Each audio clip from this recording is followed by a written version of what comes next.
but, this person is literally reciting the word of God to you. Yeah.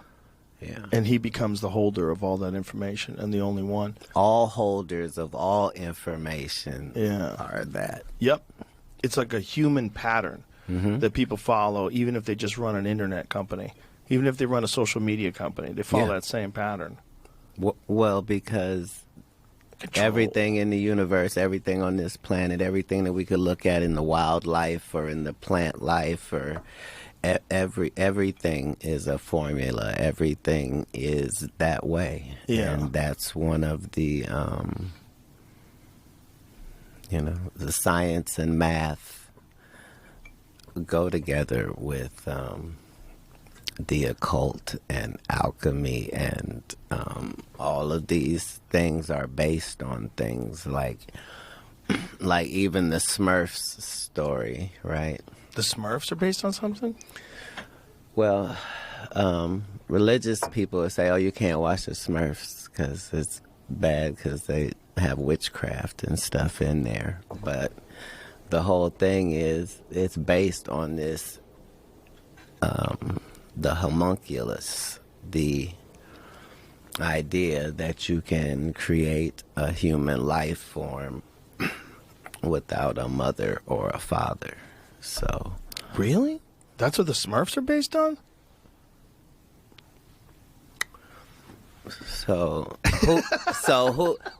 What two Smurfs do you think got together and had Smurfette? She was the only female of the Smurfs. So, it's a good question. Well, it's not a question in the Smurfs. They tell you that Gargamel made Smurfette.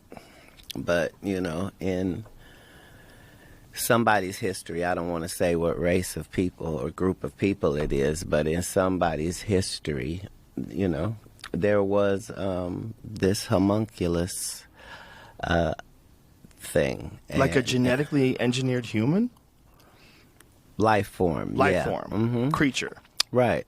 Whoa. And so, it's spoken of in history very sparingly, but a lot of things in the world are about perception. So we don't believe that there's clones. We don't believe that because we don't feel like we have the technology. But the truth is, if you go body part to body part, you'll go, what if I lost 2 legs? Well, we can give you 2 legs. Well, what about 2 arms? I can give you 2 arms. Okay, well, what about the heart? Yeah, no problem. What about the, we're already... Yeah. All you'd have to do is make a clone brain dead. Figure out how to engineer a brain. First, let's start with the first big news headline from just a couple days ago. Scientists create synthetic human embryo models that raises ethical issues. I mean, I can't make this stuff up. From the BBC, quote, scientists have created the synthetic human embryos using no eggs or sperm, provoking deep ethical questions according to reports, end quote. Well, you don't say. I mean, maybe if you called it for what it is, a homunculus.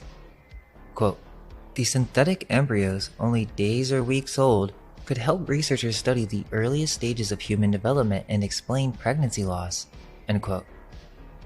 Right, of course. This is for helping with pregnancy loss. Okay, so this is a good thing according to these news outlets. Quote, but the rapid progress has outpaced discussions on how they should be dealt with ethically and legally.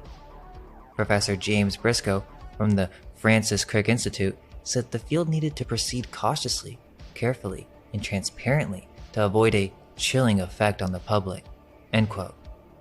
They even know that this is going to make people freak out. Well, because then we're going to have a bunch of homunculus walking around if we don't already. So they know that these things need to be slowly released in terms of the level of technological advancements that are going on behind the scenes.